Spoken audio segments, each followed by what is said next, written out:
bien noter que l'option d'une création de concession relève de l'arsenal incontournable du déploiement des plans nationaux de rénovation urbaine.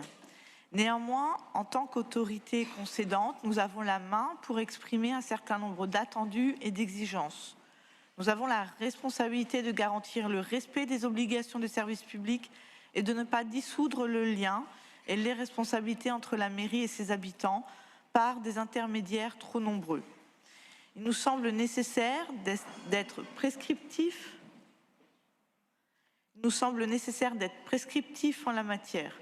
Il est donc regrettable de lire, par exemple, que nous attendons les propositions du concessionnaire sur les modalités de gestion intermédiaire des biens acquis ou sur les modalités de relogement. Par ailleurs, comme nous l'avons toujours porté depuis le début du dossier, nous réaffirmons la nécessité d'exiger des modalités de communication collective régulière auprès de l'ensemble des habitants. Il s'agit de donner des informations cohérentes et de s'assurer que chaque habitant restant comprend l'évolution de la situation et ses conséquences au-delà de l'accompagnement individualisé. Enfin, il est aussi nécessaire d'expliciter davantage les modalités de gestion financière de cette concession et d'assurer avec transparence qu'aucune forme de bénéfice ne pourra être fait. Éthiquement, il ne semble pas responsable de permettre l'enrichissement d'aucune structure ou d'entreprise dans le cas d'une démolition d'habitation ou d'expropriation d'une telle ampleur. Merci. Je n'ai pas d'autres demandes de parole, d'intervention. Je laisse M. Couchot nous répondre.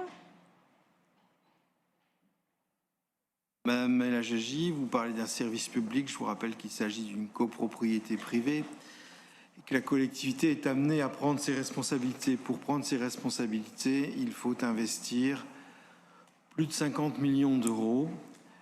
C'est la raison d'être de cette concession. Ces 50 millions d'euros sont en partie financés par l'ANRU, mais également de façon significative par la ville et l'agglomération.